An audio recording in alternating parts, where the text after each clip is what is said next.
Oh, we talking about affirmative action today, baby. Come on and join us on the other side. Go.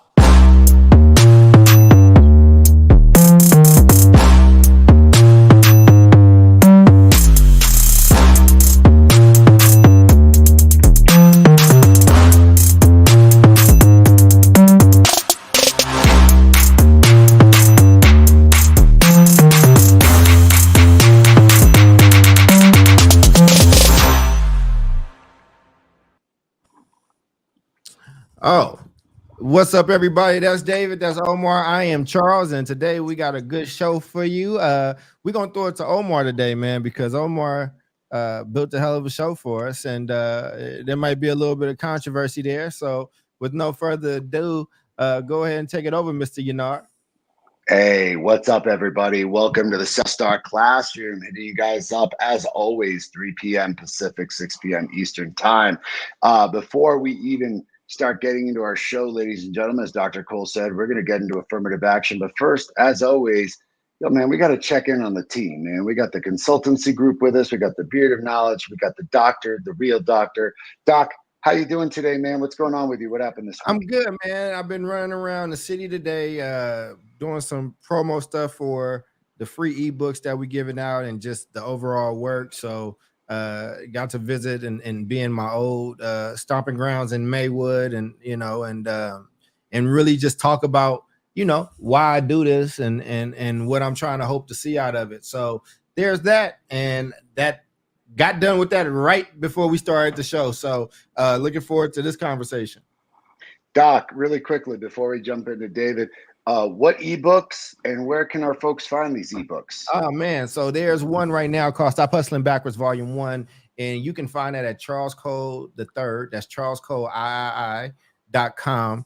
And in that, it is just basically the information and advice that I needed when I was going to be the first in my family to go to college. And then I'm working on one for parents called the Agentic Black Parent. Now, while this may be aimed at the Black parent, or my first book may be aimed at the Black boy that's going to be the first in their family, I have been getting a lot of feedback that they have a universal appeal. And I think that writing without compromising has been good for me. And I think that it's actually, it actually has helped a broader group, as opposed to when I'm trying to write for a broader group, if that makes sense. So I was just very honest and authentic and humble in it. And I hope that people, get some help from it.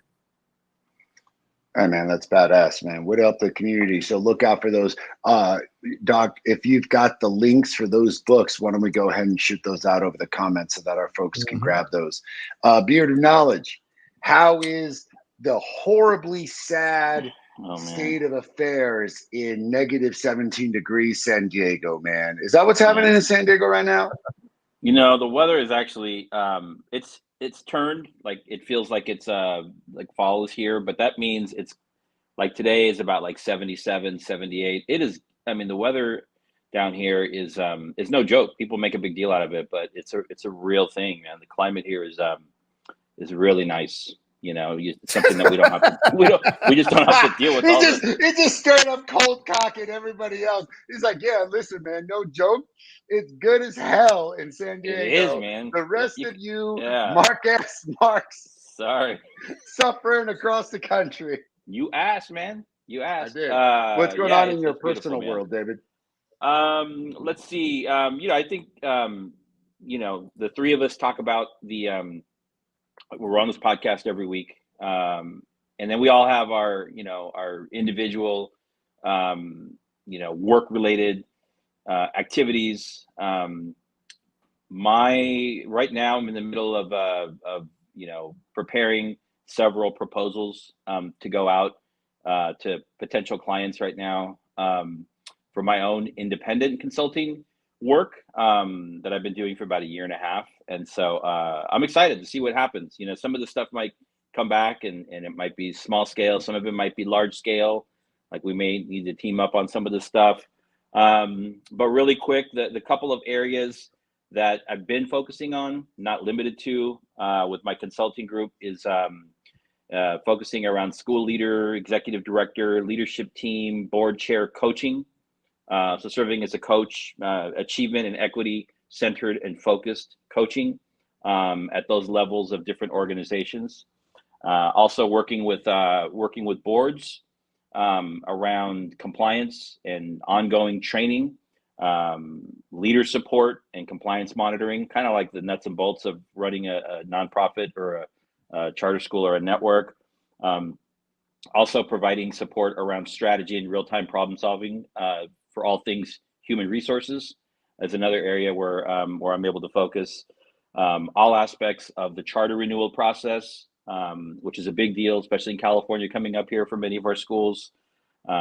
Also do work in and around public relations for nonprofits and charter school and school districts, and then other areas of support as needed. So those are some of the things that I've done. I have my toolbox is a little deeper than that, but those are like the big picture 5 or 6 areas where I focus. So that was a plug for some of the work that I'm doing. I'm glad you plugged, man. I'm glad you plugged. Yeah. That's what we got this platform to do. And then one other thing that happened yesterday in the personal life was we had a meeting at my kid's school, right? He's a 7th grader. And again, it's a big school, 1,500 kids. So they operate a little bit differently. They have to. They run a very, very organized, very tight ship, because if you don't, and you have that many human bodies, bad things will happen. And so, make a long story short, I had a meeting yesterday morning before school, and it was around some supports for my son. And my wife and I walked into this meeting at 8:30. School starts at 9, so we knew we had a tight window. We walk into a room. All of 6 of his teachers were there. A couple of other specialists were there. An assistant principal. Okay. Assistant principal was there. And they facilitated the meeting in a way that celebrated and called out his strengths. And then we talked about some of the areas that we need to focus on. It was very collaborative. I mean, they were all there on time. This is like 8:30 in the morning, and they have a whole day ahead of them. They were prepared. They were organized. Even, I'd never met this assistant principal, and he doesn't know my son because it's a big school. And he's like, that's a good thing in a big school. I'm like, yeah, it is. But he was there, and he was like looking up, as we were having this meeting, he was looking at my son's test scores and his grade book and his iReady scores, trying to follow along with the conversation, engaged. A lot of times administrators will come in and just be doing other stuff because they have to be in the room. But man, it was like I just sent them an email just about a couple of hours ago, thanking them for that. And I said it's been a hard time for teachers these last couple of years, and I know people are burned out. And just the way that this team showed up, for my kid and for us as parents, and the way they engaged with us, nothing but good, positive, thoughts and feelings, and this is actually working. This is what it should look like. This is what everybody should have, right? When people are working in schools and they're fully committed, they're prepared, they're doing the work, they know how to engage with families. It sends a message that we care about our kids, right? And so that was a very uplifting experience. I wanted to give a shout out to the school and his team, and they're a big school, but they move kids in smaller cohorts, kind of what you were talking about earlier, Omar. They've set up a big school so it can still feel like a small school, where kids generally move together in these pods, which is really good for building community, right? Especially in the middle school years. And so anyways, kudos to his team, his teachers, and the administration, man. It was it's not always like that. We know that. But when it is like that, you got to stop and recognize it, and make sure, communicate back with people, just thanking them. It doesn't have to be a long email. Mine was probably too long, but just a quick email saying, hey, thank you for your time. Thank you for being prepared. And this is how it felt from the perspective of a parent. This is what my kid had to say. And that's it. Have a great day. Thank you so much for all that you do. So that's it, man. That's dope.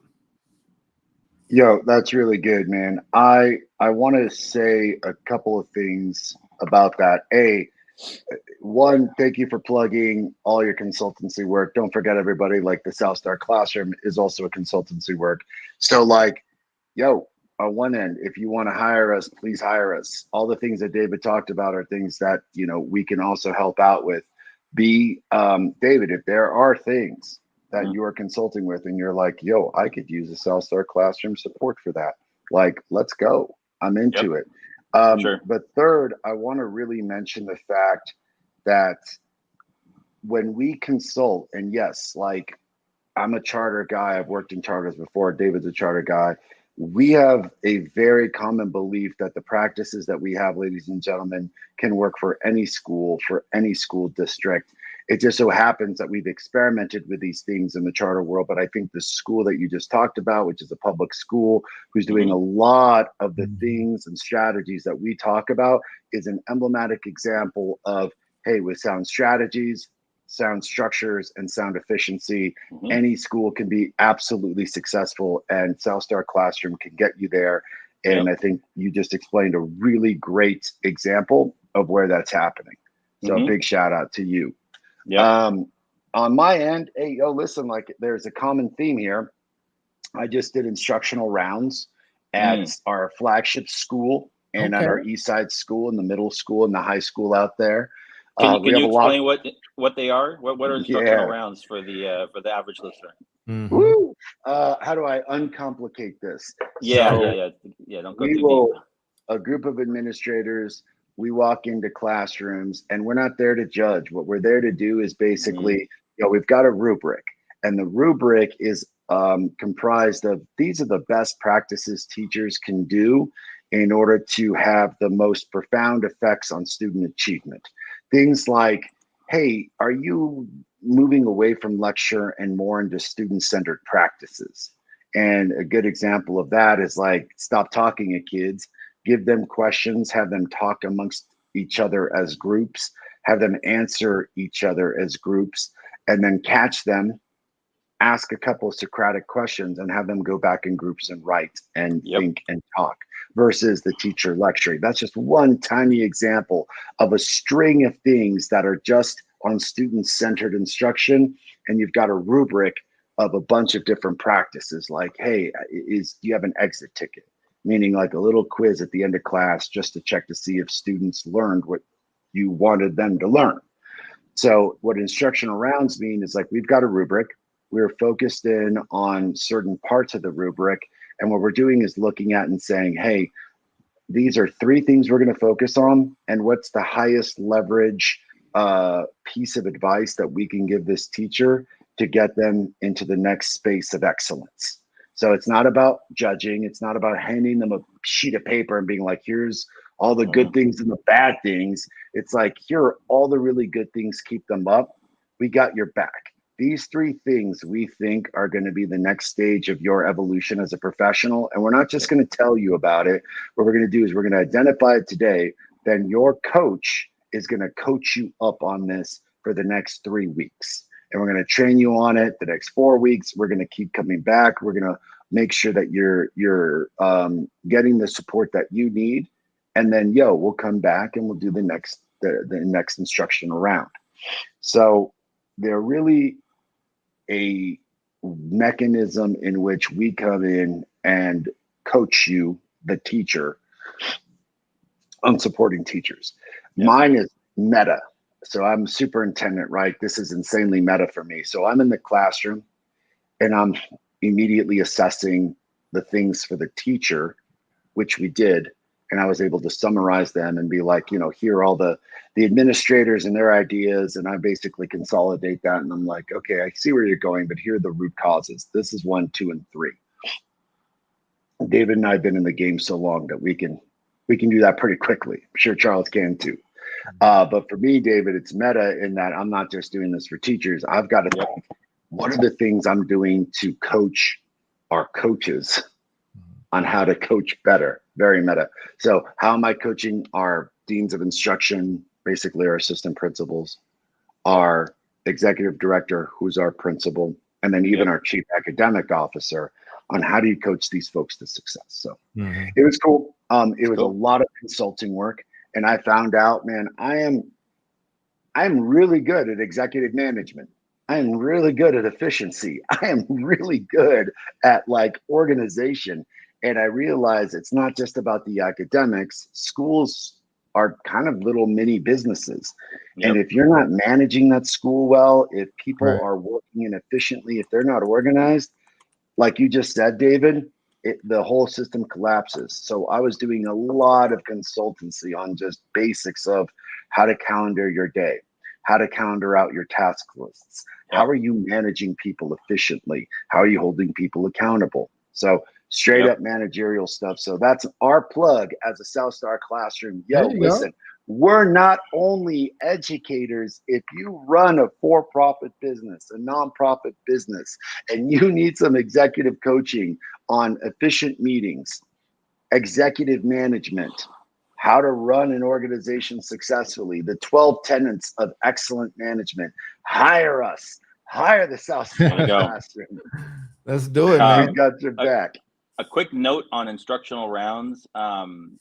You might know this or you might not know this, but the model for instructional rounds was adapted based on a model that emerged from Johns Hopkins University Medical Center. Going back to probably the mid 1900s. Medical rounds, right? So they did it in hospitals to observe. That's what's up. That's certain cool. part, like basically, like I think the high intensity, like emergency kind of intensive care units to identify, improvements and efficiencies, and also, to provide better direction to the caretakers. And sure enough, over the years, evidence has shown that, patients spent less time in the hospital, they got healthier quicker, there was less burnout. I mean, the stuff works. So they adapted it to bring it into schools to also provide that feedback that Omar is talking about, as well as like looking at different how can they improve systems, right? Because sometimes when you're in it, you can't see out of it. You're just like in it. You need somebody to come in with different perspectives and give you that feedback. So that was my nerd out for the day. It's all good. First off, that's cool as hell. Second off, that's the point. Like, listen, man, we're professionals. You got to have some other folks come in and observe. And that's what the South Star Classroom is all about. You may be totally embroiled in your own world. And if you need some outside consulting support, hire us. We got your back. So on that note, gentlemen, you ready to get into this topic today? Let's so do for it. our audience, Let's go. You're wondering, yo, Omar, you're wearing that hat again. Yes, I am, ladies and gentlemen, on purpose. What are we talking about today? The Supreme Court, ladies and gentlemen, is now going to hear a case on affirmative action. We're going to break the whole thing down for you. What is it? The history of it? What are the implications of it? But to give you all a little bit of context, what's going on? Currently, the Supreme Court is hearing essentially a combination of cases really focused in on two schools, Harvard University, and I believe it's UNC Chapel Hill, if I'm correct. And these two schools have had complaints saying that, hey, listen, like an Asian prospective student, an Asian applicant filed suit against Harvard saying that they're essentially providing an unfair admissions policy for Asian students. And then the University of North Carolina, the Tar Heels, believe that's where Michael Jordan went to university, is also pushed forward a case saying that it's unconstitutional to include race in the admissions process of a university. All this is to say that the idea of affirmative action, because of these two cases, is now going to the Supreme Court. Now, if you're wondering, hey, what is affirmative action? I don't really understand it. Where does it come from? What are we talking about here? Let me do the breakdown so that we can get into the analysis. So, affirmative action, as defined by the Legal Information Institute, and I will rephrase it because it's a lot of fun, fancy words and nomenclature. They define it as a set of procedures designed to eliminate unlawful discrimination among applicants remedy the results of such prior discrimination, and prevent such discrimination in the future. So what the heck does that mean? Chris Rock put it really well and said affirmative action is a set of policies to essentially say that all of the previous racism in the United States, and we've talked about it on this show, racism like, yo, what are you talking about, Omar? Redlining. Redlining meaning, hey, black and brown people couldn't get a damn loan from the government in order to buy a home. So they got pushed out of the red lines, right? There were red lines. Inside of the lines were like the prosperous white communities, and blacks, you can stay out here, but we're not going to give you a loan for those homes. And you're like, how does that affect black people today? Well, think about if you're a white family and you got a home, that created stability. And not only did it create stability, it created generational wealth. So imagine those kids, they got a home. They don't have to buy a home. Now they can use their money to support their kids. They've got stability. Meanwhile, when blacks and browns haven't been able to own property, that's affected our ability at stability and wealth and generational wealth. That means is that, yo, we're out here trying to survive, as Dr. Kolowi says. So guess what's happening to our schools? Guess where all the good hospitals are going? Guess where all the good schools are going? They're going into those richer communities, which racially have tended to be white. So now, hey, man, these whites got all these advantages. They got great homes, great schools, great hospitalizations, stability, and wealth, meaning look at all these advantages that these kids have had. Not to mention that those schools typically have SAT prep, ACT prep, college counselors. They can afford to pay college counseling. Yo, if I was college counseling, I'd be charging $200 an hour for my expertise on how to get into a university, which I should be doing because, yo, I know how to get into these places. So what affirmative action is saying is, whoa, this is not equal. The opportunity for white students traditionally and black and brown students is here and here. So why don't we look at race as a factor and say to ourselves, okay, these white students have these advantages. So this white student's got a 4.3 GPA and a 1500 SAT. This black student's got a 3.9 and a 1400 SAT. But normally, hey man, this white kid's more qualified. But this black student has also had to deal with all of these factors, and this white student's had all of these privileges. They're looking at this and saying, who's more likely to succeed? Now, listen, guys, this is not a zero-sum game. Affirmative action is not, we're going to take the white kid over the black kid. What they're saying is we're going to look specifically at qualified black students and make it our priority to black students and brown students who are qualified an opportunity to come here. They did that on purpose, ladies and gentlemen, because again, racism. If we were up to these admissions people, they would just take all the white kids. Maybe take the Asian kids, that's it. So the history of this, and this is one of my favorite things to talk about, is in 1961, John F. Kennedy issued out an executive order. And that executive order basically said the contractor will take affirmative action to ensure that applicants are employed and that employees are treated during employment without regard to their race, creed, color, or national origin. What's this mean? He's saying, listen, man, we've had some racism, and I want to issue this executive order to give black and brown people an equal shot at getting employed and into universities, because if we don't explicitly say so, you're never going to take black and brown kids. You want to know the history behind that, David? Because it's funny as hell. Charles, do you know the history between Frank Sinatra and JFK? Oh, I know that they had real beef. You can go ahead and talk about it. It comes up. The mob gets involved in all kind of stuff. The thing that I know, but I'll let you go ahead. Crazy. It's crazy. So I'll break it down really quickly because we got a lot of fun analytics to do. It's one of my favorite things to talk about in history. Check this shit out. So JFK is running for the presidency. he becomes good friends with Joey. Peter Law. I always get the names wrong. It's Joey Bishop and Peter Lawford. Peter Lawford is in Hollywood. That's where the Hollywood connection comes in.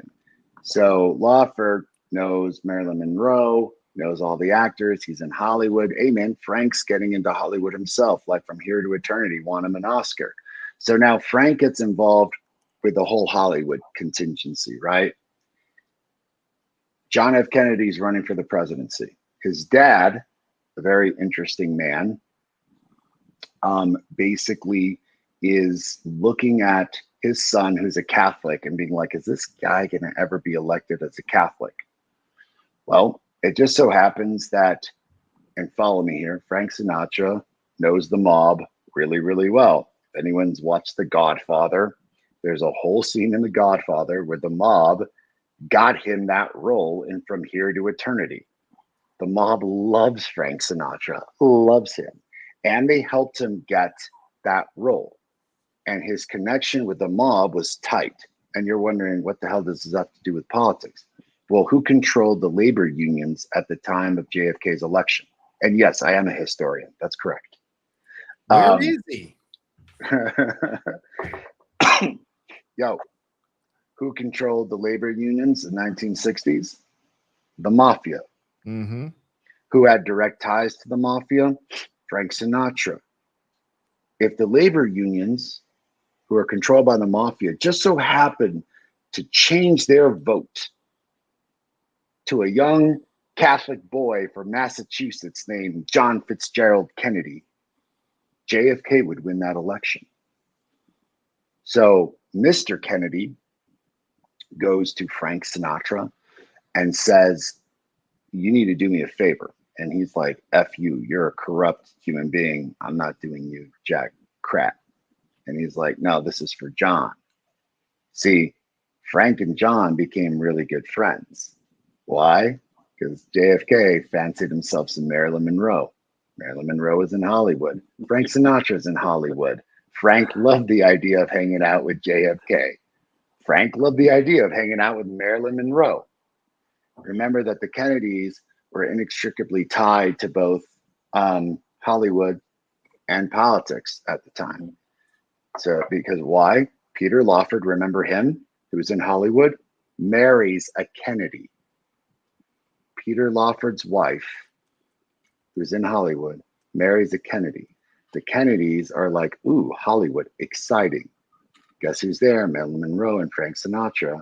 Frank becomes really good friends with JFK. Now, all of a sudden, the dad of JFK sees an opportunity and says to himself, cool, I'm going to get Frank to get the mafia to vote for JFK, and he's going to get elected. Okay. JFK gets elected to the presidency as a result of Frank Sinatra's direct support. Cool.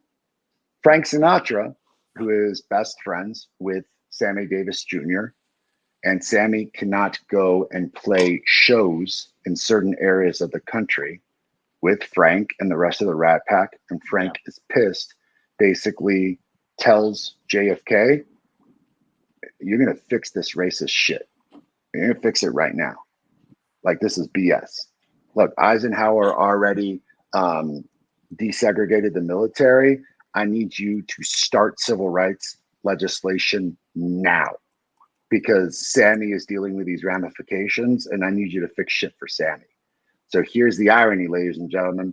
Everyone credits LBJ with starting the civil rights movement.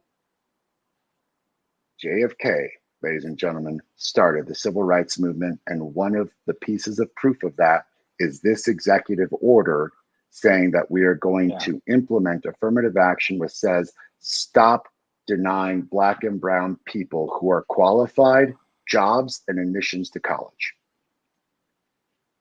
Crazy ass history, ladies and gentlemen. So now what the Supreme Court is trying to do is listen to this case and decipher whether or not, hey, we're going to consider Black and brown people who are really, really qualified for college and really, really qualified for jobs. I think we're just going to forget about it. Never mind, ladies and gentlemen, that LBJ ran with JFK's executive order and put it into law in Title VII of the Civil Rights Act of 1964, and then got re-upped in 1990 and 1991. So you have seen 3 different presidencies reaffirm affirmative action, and now the Supreme Court's like, I don't know about this. I think we're going to make a decision. So, ladies and gentlemen, Mr. Castillo, Dr. Cole, this is going up to the Supreme Court. Knowing what you know about the Supreme Court, where do you think this decision is going to go? And how do you think that is going to affect our Black and brown kids? Wow. What is the timing of this? When is this going in front of the Supreme Court? That is a very, very good question. So they have not announced a definitive date yet. We just know for sure that because the Harvard case and the UNC case happened, that the Supreme Court has accepted to hear the case. We just don't know when it's going to happen. So are they challenging the current executive order that was signed by Biden, or are they, or this is a case that's been moving up the ranks, right? That's landing on the doorsteps of the Supreme Court. Yeah, very much like Roe v. Wade. They're not just challenging the executive order. They're straight up challenging the component of affirmative action that was written into the Civil Rights Act of 1964. Wow. Okay. Well, I didn't know. I mean, I knew some of the history, but I didn't know that Sammy Davis Jr. piece, man. That's crazy. It's cool, right? That is very cool. See, this is the kind of stuff you can teach kids in U.S. history class, and they'd be like, "What?" Yes. I mean, come on, get them excited about it, because there's real human beings and drama behind it, man. It's a fascinating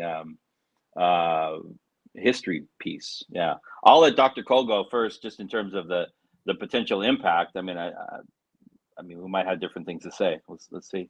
I mean, yeah, I think there's just listening to that, and I think there's some other context, and there is a lot of racial things that's kind of at play. There's raciality around whiteness, and so I think that there was a lot of a lot of people targeted Asian people for this piece because a lot of Asian folks were saying that Black children, brown children, folks that are falling into this affirmative action thing, were not outperforming their kids, and they spend a lot of time, money, and effort on making sure they got the best test scores, making sure they got these extracurriculars and all that in a very unemotional way. And so I think that this is something that's been brewing for a while. And we talked about this here, I think, a few weeks ago. And then when you all came on A Black Hands, we were talking about the underlying thing that a lot of people don't really talk about is that white people, not all white people, but there are some powerful white people that are nervous that white people are losing ground as far as being the majority.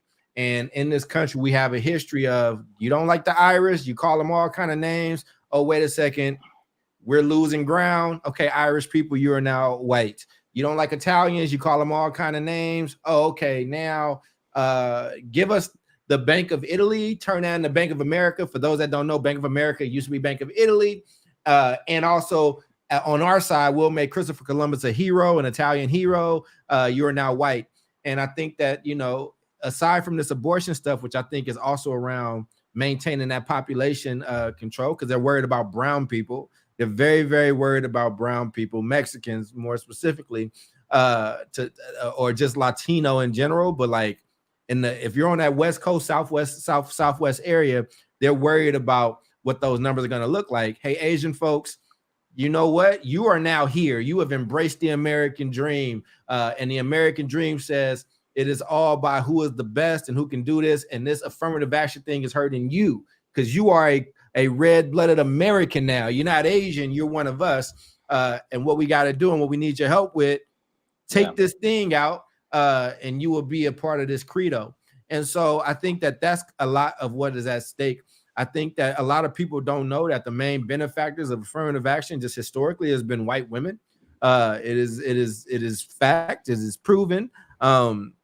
They've done studies on this. A report as recently as earlier this year, all the way back to 2013 and then 2003. And like these things have constantly come up. Here's what I think. I think this is all about power and who has that power and who gets to make decisions. And I think that the face of this country is shifting and changing. And I think that those in power are not going to hand over or concede their own power. So as somebody who has personally never been able to fully benefit from affirmative action, I think that the reason why I think that it is needed in the spirit of that ruling is that there's been historical racism, there's been historical and systemic things that have happened that have caused certain groups to have an upper hand. And if we don't do anything to help with that gap will never close without some Herculean effort. And there's a lot of people that's worried and afraid of that. So my opinion on it is, I think that the Supreme Court is going to do what it's going to do. I think with the Supreme Court that we have in there now, I very well can see this getting struck down. I can very well see affirmative action not being a thing. And what I would say to Black people, to brown people, to you white women that actually benefit from this, to you minoritized groups that benefit from this and that need that extra support, what are you going to do around like making sure that you have power? See, this conversation I see as a dovetail. I see this as a there was an ellipsis between our last show around what was happening in LA with this one. And the conversation is power. How are we discussing power? What does power look like? And what are the mechanics in which you go by and you grab that? And the little bit of power that you might have or that gave you a leg up, when it's taken away, what's your next move? And that's how I'm thinking about this. And those are my uncooked thoughts, but they're in the oven. Damn, man, that's big, deep. That's deep shit. Woo. David? Yeah. Did you prepare that? Or was that just not at all, brother? That was good ass. That was good ass analysis, man. I appreciate it. Thank you. Yes, that was good. I think so I was also I benefited from affirmative action policies in a couple of different ways. And so I think if the Supreme Court does what we predict they will do, it's going to have it will have impacts for a number of different demographic groups across the country, right? Thinking about college admissions, right, and access to resources. We know that students of color, we are vastly underrepresented on college campuses across this country, right? And so reversing any state or federal efforts around affirmative action are just going to continue that unfortunate legacy. I mean, really what affirmative action is an admission by the government that we live in a racist society, right? And we should do, if we want to, it depends on what kind of society you want to live in. If you want to live in a multiracial society where people across the board have access to the ladders of social mobility and wealth and security and health, all these things, well, then affirmative action totally makes sense, because what you're doing is undoing things that have historically happened, going back to how this country was founded, right? And the land that we sit on. And so, I think of my own story. My parents were I think my mom graduated from high school. My father eventually got his GED, but they both dropped out. My dad dropped out in like the 8th grade or maybe 7th grade. My mom ended up finishing high school with a GED, and then my dad later got a GED. They were farm workers. I've talked about this before. And they worked very hard in like clerical work, clerical jobs, raised a family of 4. And they put us in schools that were, where we lived, which means the schools were under-resourced. And so when it came time in high school to think about college or even consider, what comes next after 12th grade, I remember there were several moments where I had come into contact with a person or a program that would fall under like an affirmative action type program.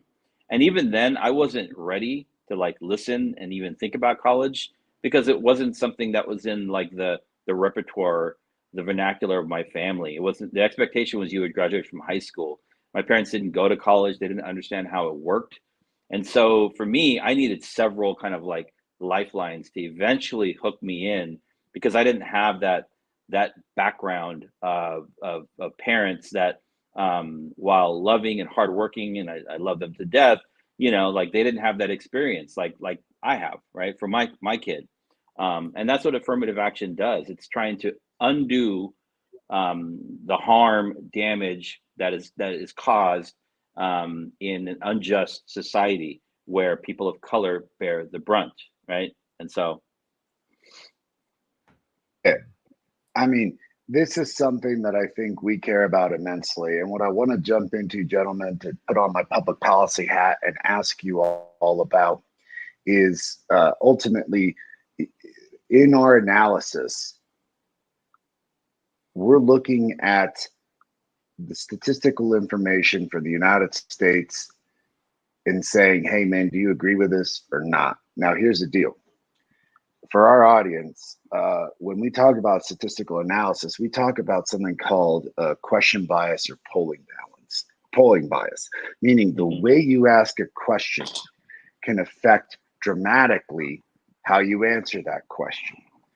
So when Americans were taking a public policy poll and being like, listen, do you think that Black and brown people should be given an equity of opportunity for jobs and for college admissions? A whopping 72% of people said yes, like we should have racial equality.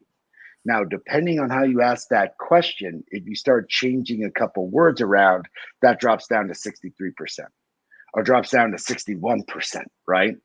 And what we've got here on the graphic, ladies and gentlemen, is that this is why the Supreme Court has some ammo to their arsenal, because the way that you ask this question in terms of how would you support affirmative action? So like, do you generally support or oppose affirmative action in college admissions? Yeah, like look at that. 35% say yes, 29% say not sure, and 36% opposed. But look at the one above, right? Would you support or oppose an affirmative action program for higher education that decreases the share of Asian and white students at selective institutions in the United States? 19% support that. Yeah, glass half full question format.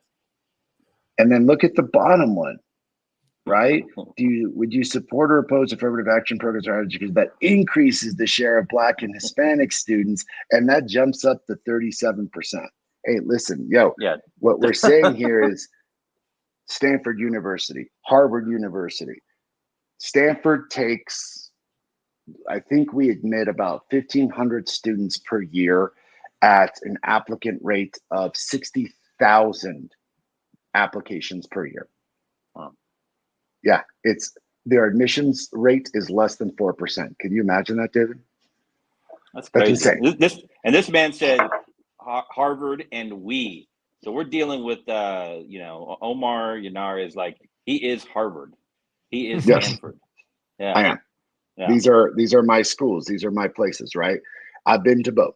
So I am part of this admissions policy.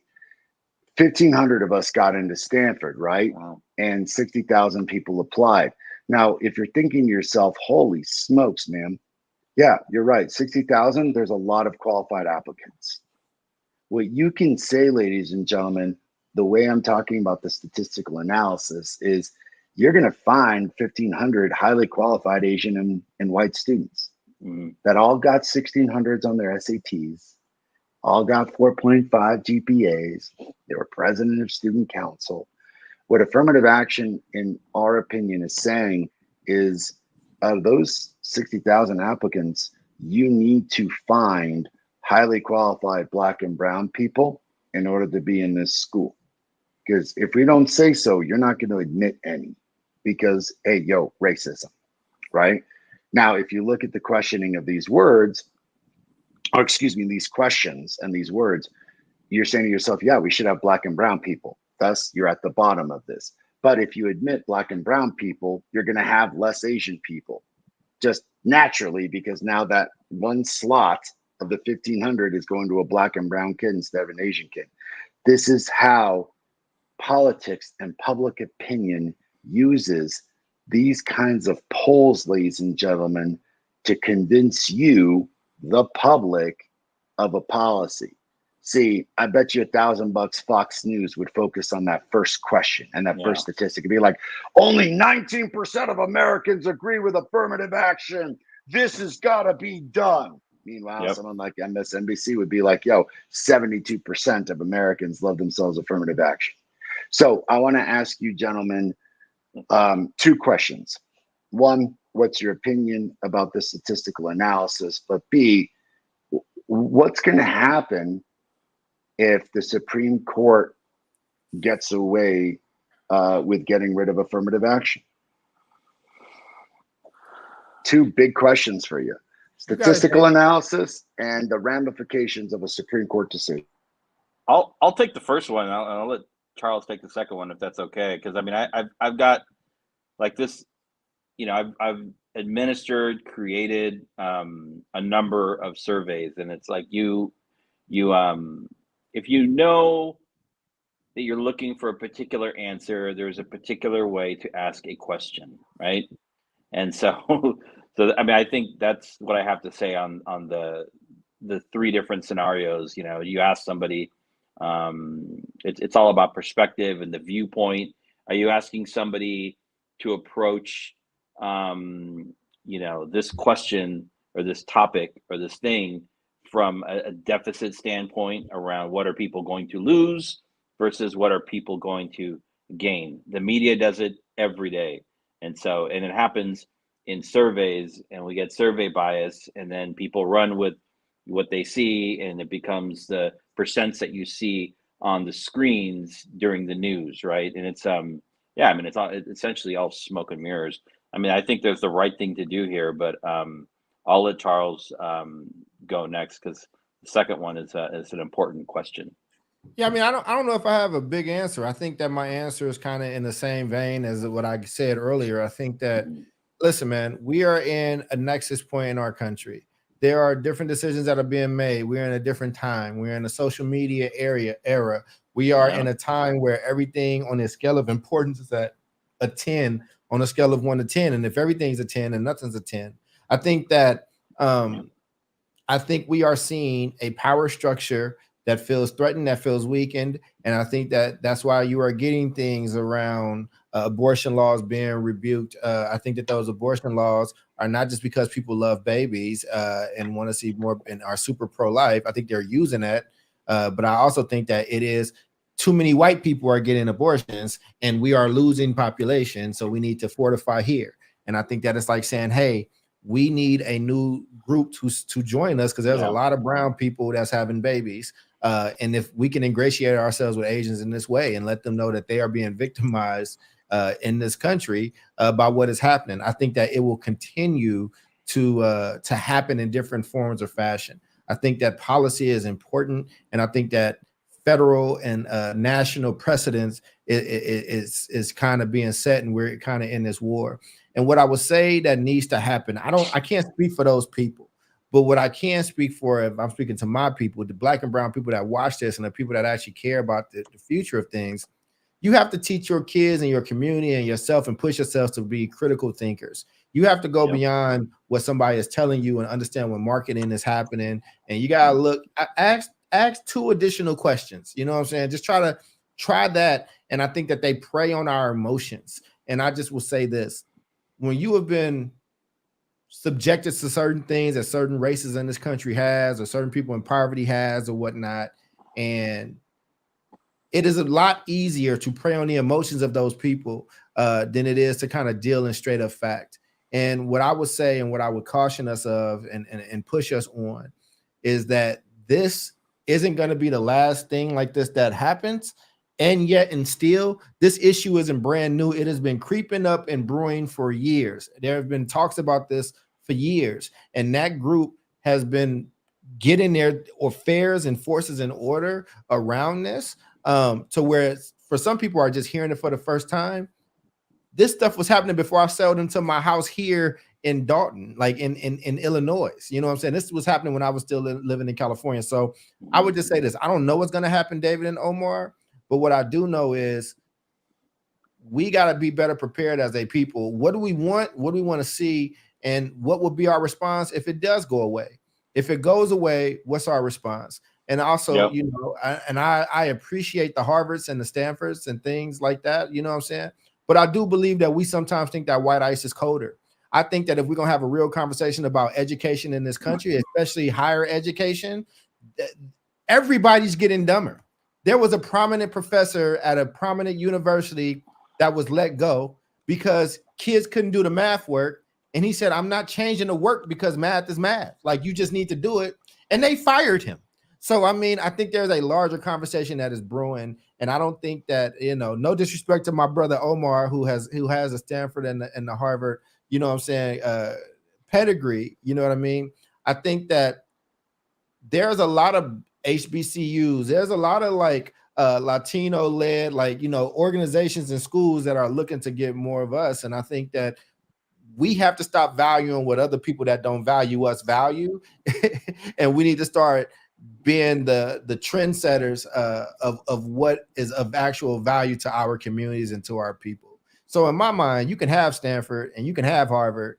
And I say we build something else that's more culturally in cue with us, and that leads us to be better and build the type of country and world that we want to see. And they can do whatever they want. Woo, look at that. I wanna jump into this really quick because we're already close to the end of the show. I want to ask one last question and then we can jump into final thoughts. Mm-hmm. I'm gonna poke this bear.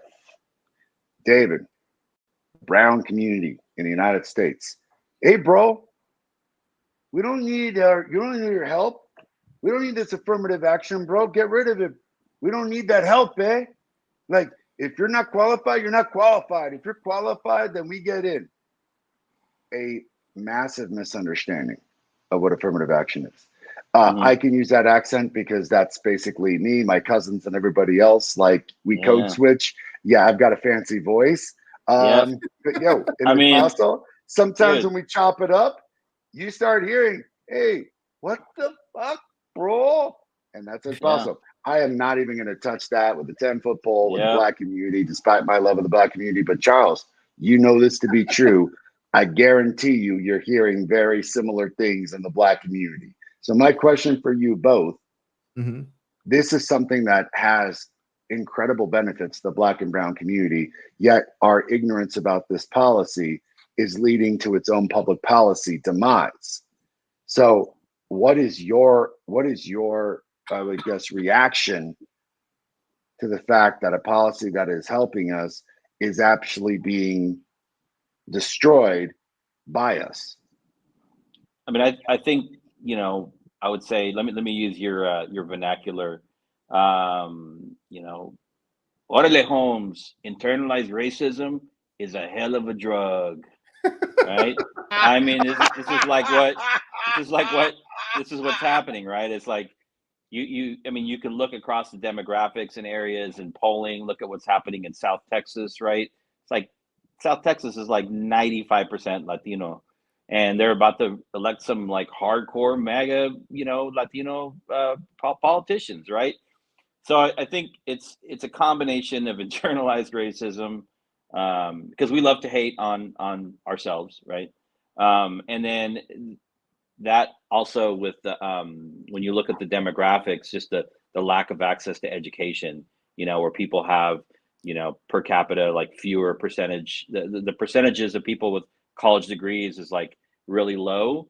Sorry, that's what you get. I mean, and so, people are, and you couple that with the news media cycle and the, some of the polling percentages, and it's a perfect storm, man.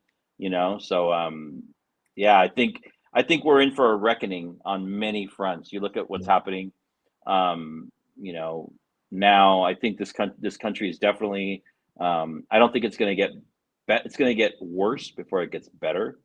I don't know when Dr. Cole started using this we were on our own thing, but he was right when he said it, because we are, and people are going to have to fend for themselves and their communities, because there's a lot happening right now. And so yeah, I'm concerned for our people, for sure. I'm concerned about the lack of education, the lack of awareness, the lack of sophistication to digest and consume and make meaning of media that's coming to them. That's a major problem, and it's not just from this side of the border. It's from the south side of the border too. You know, coming from Mexico, and so yeah, that's my quick take. Internalized racism is one hell of a drug. Indeed, it is. Doc, Yeah. any thoughts on this one? And then I mean, we can get into final I thoughts. agree.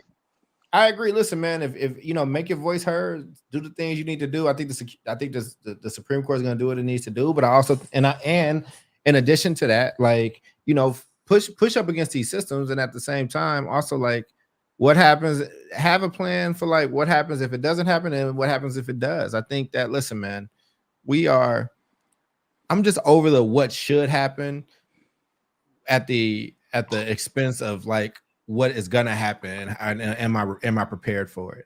I think that in the space that we live in, of like this like social commentary space, right? Like, you know, I just did this thing around the right answer and the real answer. The real answer is, you know, these people are gonna do what they're gonna do, and until we start to value and build and control our own things, it's gonna continue to happen. And the reality of that is, even when we do build our own things, look at Tulsa, look at other things that have been burned down to the ground that we've done, and it sucks. But you build again, and you keep building, and you keep coming back, and they knock you down 10 times, you get up 11, and it's hard. And there's not an easy, cozy answer to this, but they are coming. They're here. And there are people of every race, Asian, brown, black, that have said there's two camps. There's an assimilation camp, and there's I want to keep my culture camp. I want to stay where I'm at. And you know, and that chasm is growing.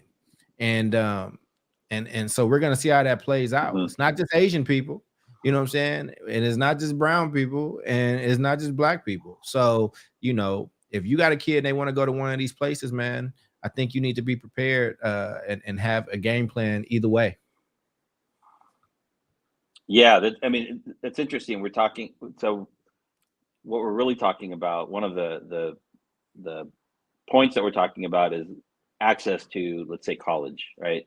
For Black and brown kids, right? Low income kids, and you know that's only half of it, right? It's like you get admitted to a Stanford or to a Harvard or to you know, a Berkeley or whatever it is, and then what is that climate like? Like you know, using affirmative action. Affirmative action is up, it's running, it's functioning, and now you have larger groups of like Black and brown kids at you know, UC Irvine, right?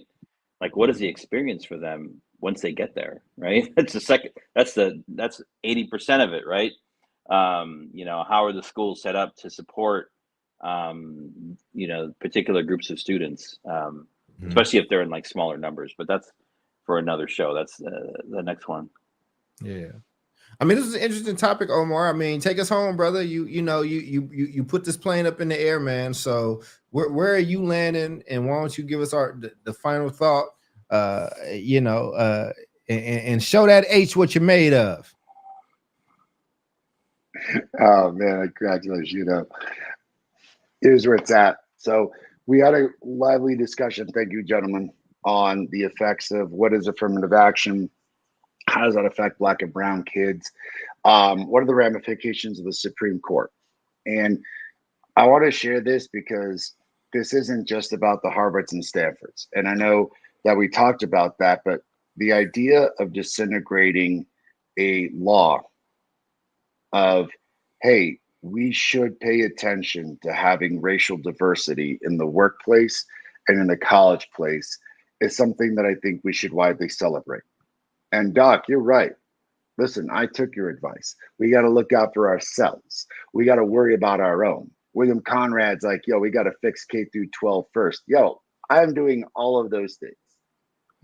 I have set up an organization that is vehemently hiring first generation Latino and Latina teachers and administrators to support what will be first generation Latino and Latina students. I am fixing K through 12 straight up, but I am doing this and it's a drop in the bucket compared to the enormous swath of colleges and organizations in this country. Guys, I'm not just talking about Stanford and Harvard.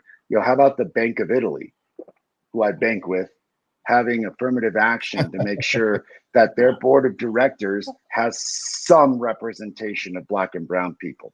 How about Chase Bank? How about the fact that we have no, like, we got into this on the 8 Black Hands, and I'm going to get into this. There is no major bank that is owned by a Black or brown person. That is a direct result of discrimination. That is a direct result of a lack of affirmative action. Yep. So to dismantle affirmative action is allowing the Supreme Court to essentially say, we're going to wipe out the idea that organizations and colleges should be racially diverse. And if everyone just thinks that people are going to act benevolently and that they're going to just be like, of course we want racial equality, of course we're going to do this, do you think those people who are running those organizations give a rat's ass about racial equality? No, they want to hire their own, and their own are typically upper middle to upper class white male Protestants. That is who leads this country. That is who is in the power structure of this country. And without a law explicitly telling those people, maybe you should keep hiring Black, brown, Asian, and women into your organization by penalty of law, we are going to find ourselves dismantling our ability to be in a place where we can make decisions and be in the power structure of this country, not just to support Black and brown people, but the equity of all Americans. Yep. And to see Black and brown people being hoodwinked by statistical analysis and Fox News into thinking, hey, we don't need that, bro, we can do it ourselves, is just plain ignorance.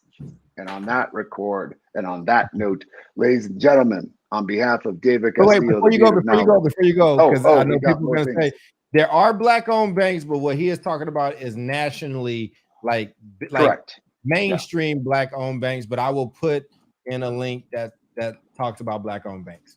There you go. Please go ahead, do. bro. And if you get a chance to bank with these banks, please do. But we're talking about like the Bank of Americas, the Chases, the Wells Fargos, these major national banks that have extreme power that gets saved by the government. Yep. Not our, thankful local banks that sadly the government can take down. So on that note, thank you, Dr. Charles Cole, for that very important asterisk. On behalf of the doc, a real doctor, ladies and gentlemen, on behalf of the beard of knowledge, David Castillo, we are the South Star Classroom. You got to show us your love by sharing, share that we exist, ladies and gentlemen, on Instagram, on Facebook, on Twitter. You can find us on Facebook, Instagram, and Twitter. We are broadcasted over Roku and YouTube and Facebook, and we're coming at you every Friday, 3 p.m. Pacific time, 6 p.m. Eastern time. We are the South Star Classroom. Much love. Have a great weekend. Take care, everybody. Peace out. Peace.